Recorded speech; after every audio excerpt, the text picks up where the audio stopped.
Okay, our next speaker, he owned multiple franchises and had over 270 agents working for him. He watches the webinar, immediately does everything he can with his attorneys to sell all the franchises, all the agents, start over from scratch this summer, and he is going nuts. Help me welcome to the stage from Southern California, Mike Bjorkman, everyone. Woo!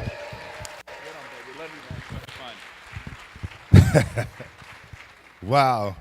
You guys, I have to start out by saying, are the most fun group of people I've ever been around. When Gene says making real estate fun again, he's so not kidding. I mean, you guys are awesome, and thank you so much for welcoming me to your family. I know I'm the new guy, and there's been many years where I've been around companies and conventions and meetings, and there's a lot of handshakes, but in this room, there's a lot more hugs and handshakes, and that's what this company does for us, which I love. Brent asked me to start out by telling the story of where I came from, where I've been. In 1991, I joined RE/MAX. In my town, it was the best thing going, the number one company, success breeds success, so I wanted to be at RE/MAX. And I was very lucky. I had no money.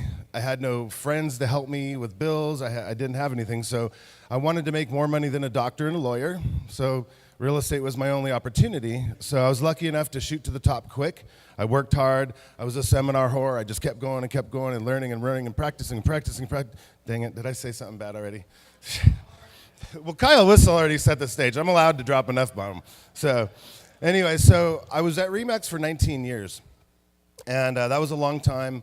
I was actually, during Brent's reign at RE/MAX, him and I were the ones walking around with medals going, how many deals you do, how many deals you do. You know, do you remember when real estate was all about yourself and really looking awesome and looking cool and trying to brag to your friends, but knowing that pain that you have of how much you hate doing that? It's like, God dang, because you grow bigger and you grow bigger and stronger, but there's more and more bills, there's more and more pain, there's more and more work. It's just like, God, what did you say, the real estate treadmill? But then everybody remembers 2005, I started feeling the market slow down a little bit, and I was smart enough to know that, there's another recession, because right after I got in the business, I started doing good. We had the before earthquake, and I saw a really bad market go really fast. I was like, that sucked. So in 2005, I felt it coming again, and I started a property management company. Raise your hand if you ever considered starting a property management company. Yeah, everybody, right? I go, hey, if I get 100 homes at $100 a month, that's an extra 10, and everybody does it. So I started, and that year I grew to 100 properties my first year. And what happened at RE/MAX is the broker was like, dude, you're bringing on way too many people into our office. You're bringing on way too many jealous agents. And about the same time, I was being courted by Keller Williams. So about that time, too, I had an ego. My head was about this big. And Keller Williams came to me and they said, listen, not only will we welcome your property management company in-house, but we'll also give you this crazy cap of 26 grand or whatever it was with your team. I said, no way. So I was paying RE/MAX 100 grand or more in fees, which is crazy, right? So the one thing that they said to me too is, not only that, we'll get you on stage at family reunion. I was like, done, sign me up and make my head bigger, right? So luckily, I had a lot of great experiences. I was able to help design Bold and Ignite, and I did speak at family reunion and mega camp. But what started happening is I noticed around my office, what was it, ALC or something like that I was on? Because I am a company guy. Once I dig into a company, I will take bullets for all of you. I will take bullets for this company. So I was like, okay, let's be a leader in my office.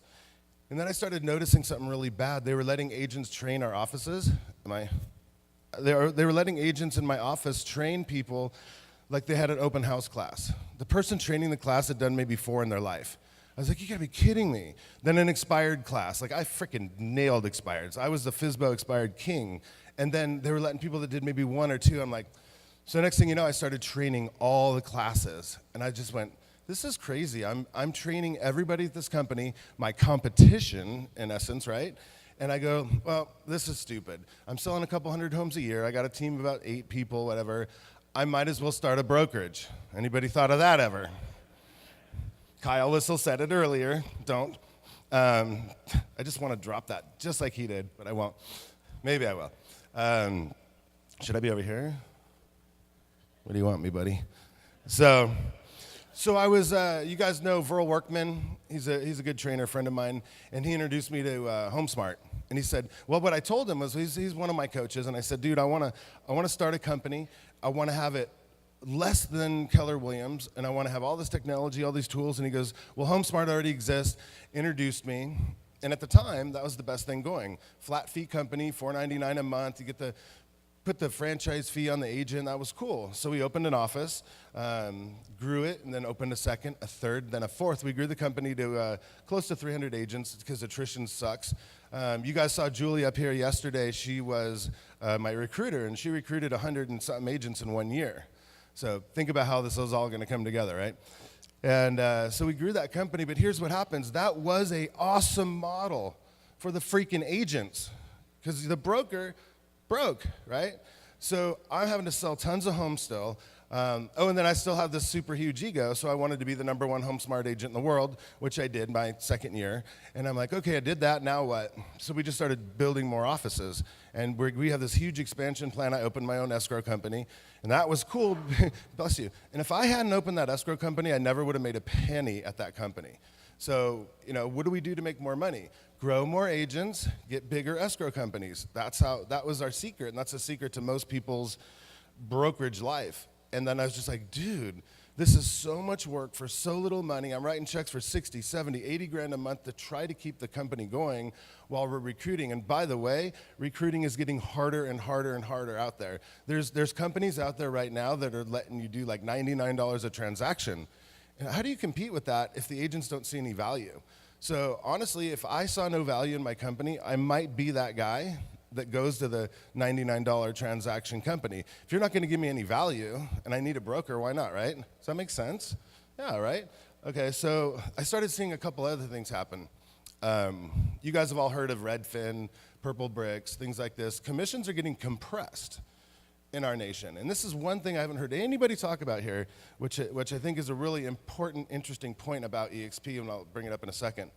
So what I noticed is there's also companies like Zome, Auction.com, Google's putting millions of dollars into some of these companies, and then there's Rex and all these other companies, and there's definitely a shift in the market.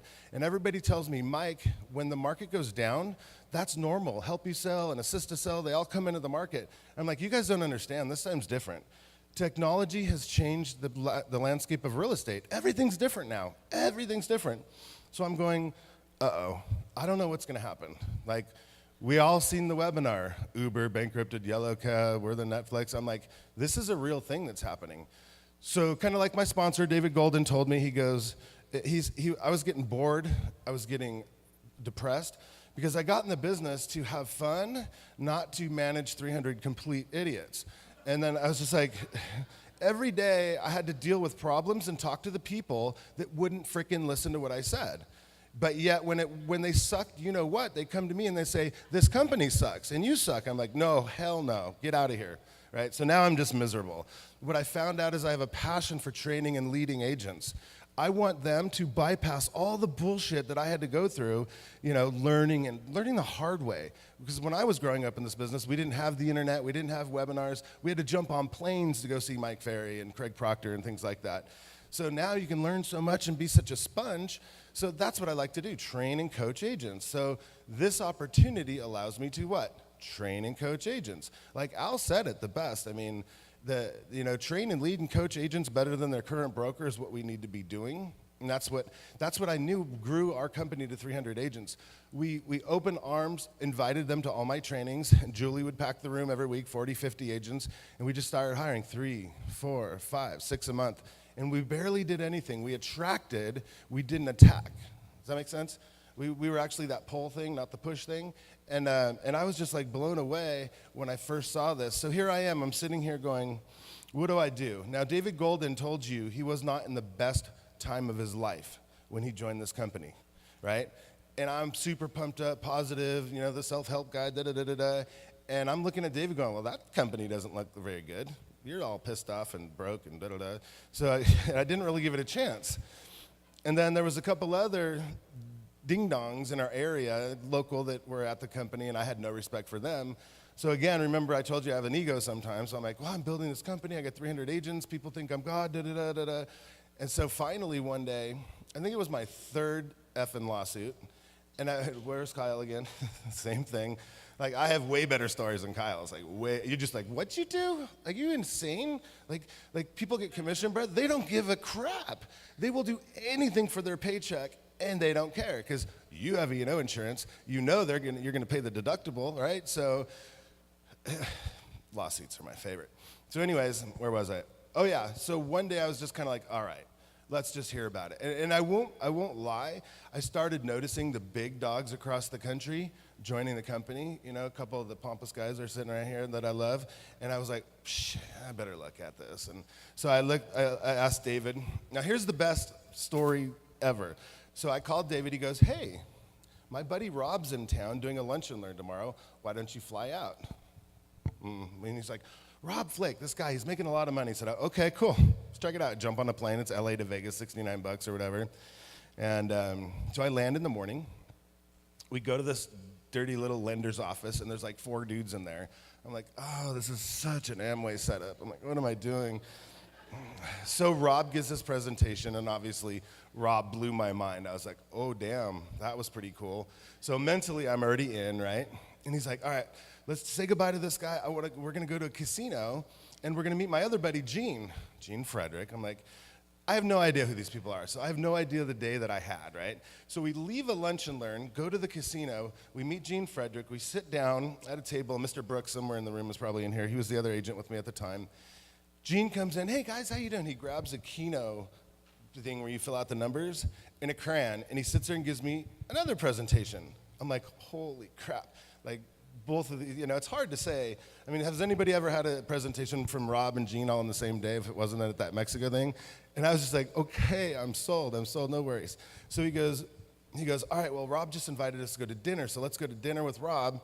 I'm like, all right, but hold on. First of all, here, talk to my other friend, Jason Gessing. He's pretty big in the company. Talk to him. So I'm on the way to have dinner with Rob on the phone with Jason. This is like, all right, I just, you know when God says, I don't know what else to do? And that was it, because I was kind of hard-headed. So the real estate gods, they love me, and they said, you are going to get it some way, somehow today. So I did. So I heard another great word the other day called EXP insomnia, and I had it bad. I couldn't sleep. I go, how do I unwind 4 offices, 300 agents, and I was willing to walk away from this company, you guys, because I see the future. I see what's happening. And, oh, yeah, I was totally going back to the other thing. But luckily, there was a buyer for my company. But I'll tell you, living hell was going through 3-month escrow, going, shh, not being able to say anything, not being able to be loud and proud about my new company, right? So finally, September 1st, I was out in the public. We closed escrow. It takes a month or 2 to get kind of your feet wet. And so now we got it. Now we're going to start to roll. And I think it's pretty good. I see the clock. I'm sorry. All right, last thing. Here's what I noticed by looking at these numbers over the last couple of days. I'm going to take those numbers, that bottom number, and I'm going to love on them like there's no tomorrow, because some of them, I don't know them, but I can help them. And I know what attrition is, and I don't want them to leave. I want to help them grow. So I want to make sure, like you guys, the masterminds, the trainings, the webinars, the Facebook support groups, those things are what's going to make this company grow and make a difference.